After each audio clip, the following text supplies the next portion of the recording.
राधिका ने तो love marriage की थी, इस वजह से उसके माता पिता उससे अच्छे तरीके से बात नहीं करते थे और एक दिन उसकी माँ से रिश्ता पूछती है राधा का।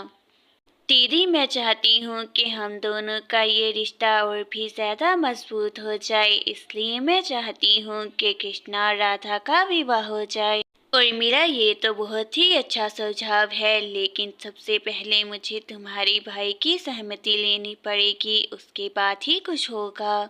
सविता के इतना कहते साथ ही उर्मिला तो वहां से चली जाती है और जल्द ही सविता भी घर चली जाती है। आज तो सविता बहुत ज्यादा ही प्रसन्न लग रही थी। राघव जी, मैं चाहती हूँ कि अब हम राघव जी, उर्मिला चाहती है कि हम दोनों बच्चों का विवाह कर दें, आप क्या कहते हैं? सविता जी, मुझे तो इस रिश्ते से कोई भी आपत्ति नहीं है। कृष्णा हमारी आंखों के सामने ही पला बढ़ा है, तो मुझे तो ये रिश्ता स्वीकार है। राघव जी, मैं चाहती हूँ कि राधा की सहमति से ही ये रिश्ता पक्का हो, तो जैसे ही सुबह होती है मैं राधा से बात करती हूँ। और फिर जैसे ही अगली सुबह होती है, सविता अपनी दोनों बेटियों को अपने कमरे में बुलाती है। आज तो सविता बहुत ज्यादा खुश थी और वो कहती है, देखो राधा, मैं और तुम्हारे पिताजी बस इतना ही चाहते हैं कि तुम कृष्णा से विवाह कर लो। बस राधिका की तरह अब हमारा सिर मत झुका देना। माँ, आप बस यही सोचती रहें कि मैंने लव मैरिज कर ली, लेकिन मैं कितना ज़्यादा खुश हूँ अपने जीवन में, ये आप पर पिताजी कभी भी नहीं देख पाए। राधिका, तुमने जो तो करना था वो तुमने कर लिया है, लेकिन अब तुम्हारी संगत में राधा को नहीं रहने दूंगी, जल्द ही उसका विवाह कर दूंगी। सविता तो अपनी बड़ी बेटी राधिका की कोई भी बात समझने को तैयार ही ना थी। देखो राधा, पहले माता पिता मेरा विवाह उससे करना चाहते थे, लेकिन मैं तो उससे बच गई हूँ। अब मैं तुम्हारा फैसला सुनना चाहती हूँ। दीदी, आप बिल्कुल भी चिंतित मत हो, मैं इस विवाह के लिए कभी भी स्वीकृति देने वाली नहीं हूँ। अभी तो मुझे अपना करियर बनाना है जीवन में। राधा, बस तुम अपने करियर पर ध्यान दो, माता पिता की बिल्कुल भी चिंता करने की आवश्यकता नहीं है, उन्हें मैं जाकर समझा कर आती हूँ।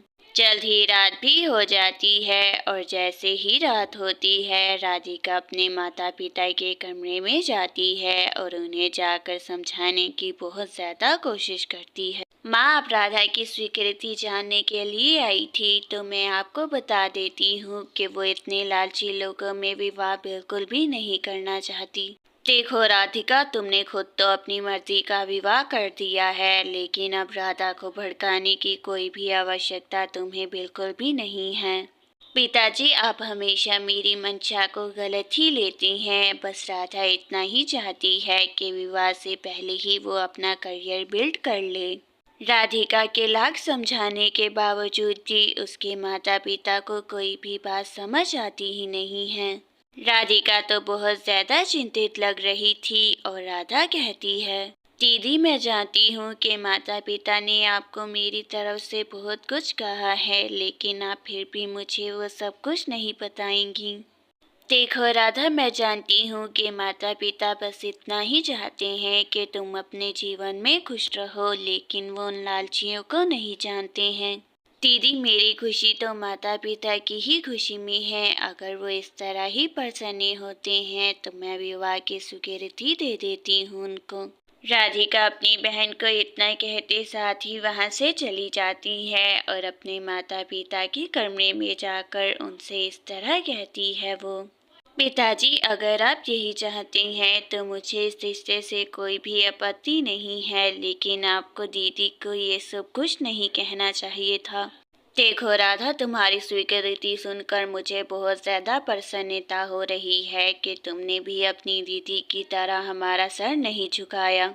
पिताजी, दीदी ने कुछ भी गलत नहीं किया है, आपकी वजह से ही उन्हें ये कदम उठाना पड़ा। अगर आप वो ना करते तो वो भी ना करती।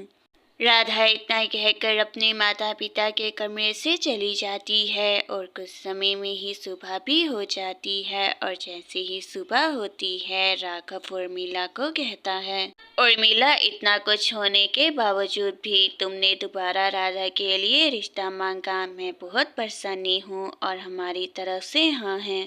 देखिए भाई साहब, मैं तो इतना ही चाहती हूँ कि मेरा रिश्ता मेरी दीदी से किसी भी करवाहट की वजह से बिल्कुल भी मत नहीं पड़ना चाहिए।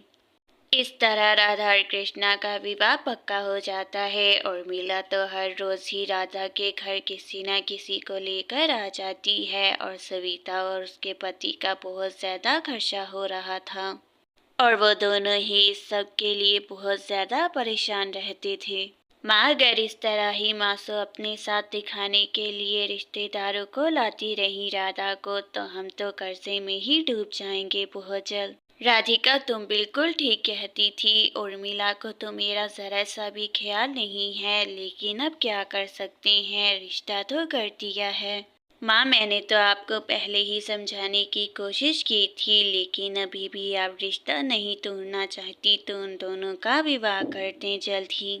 उर्मिला तो अगले ही दिन राधा को दिखाने के लिए और मेहमान लेकर आ जाती है, लेकिन वह राधा को कुछ भी नहीं बताती हैं और फिर राघव कहता है इस तरह, राधा, मैं और तुम्हारी माता सोच रहे हैं कि तुम्हारे रिश्ते को काफी समय हो चुका है, तो क्यों ना हम तुम्हारा विवाह कर दें कृष्णा से। राधा, तुम्हें अपने करियर बनाने की कोई भी आवश्यकता नहीं है। कृष्णा एक बहुत अच्छी नौकरी कर रहा है और वो तुम्हारे नाज नखरे उठाएगा। माँ और पिताजी, आपके कहने पर मैंने रिश्ते के लिए स्वीकृति तो दे दी थी, लेकिन इतनी जल्द मैं विवाह कभी भी करने वाली नहीं हूँ कृष्णा से। ऐसे ही कुछ समय भी बीतता है और कुछ समय बीत जाने के बाद राधा और कृष्णा के रिश्ते को बहुत समय बीत जाता है और उसकी सास उसकी माँ को कहती है इस तरह, दीदी, आपको विवाह की सारी शर्तें तो याद ही होंगी। मुझे नहीं लगता कि आपको दोबारा सारी बातें बताने की कोई भी आवश्यकता है।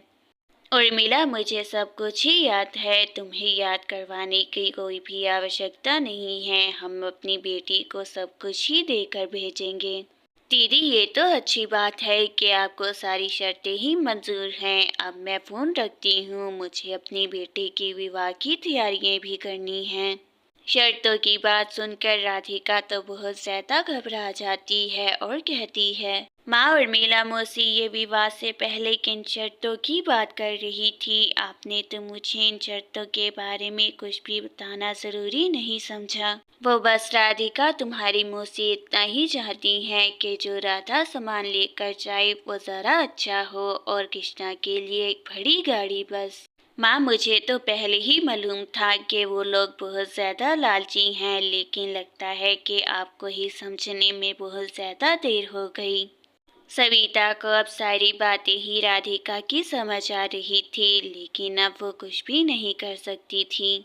सविता बहुत ज़्यादा चिंतित थी और वो राघव को कहती है, राघव जी, उर्मिला की बातें सुनकर तो यही लग रहा था कि विवाह नहीं करेगी अगर हम उसे उसकी शर्तें पूरी ना करके दें। सविता जी, आप बिल्कुल भी चिंता मत करें, मैं पूरी कोशिश कर रहा हूँ कि विवाह से पहले ही उर्मिला की सारी शर्तें ही पूर्ण हो जाएं।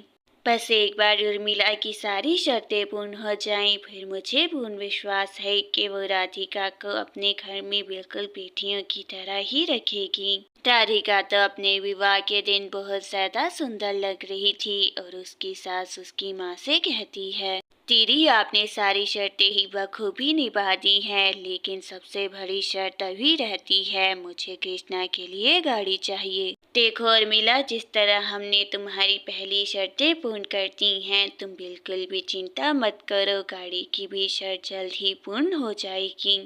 ऐसे ही कुछ समय बाद भी जब राधा के घर वाले गाड़ी नहीं देते तो कृष्णा कहता है, देखो राधा, पहले ही मेरी माँ तुम्हारे घर वालों को काफी समय दे चुकी है, लेकिन अब बस बहुत हो गया, तुम भी अपने घर ही चली जाओ।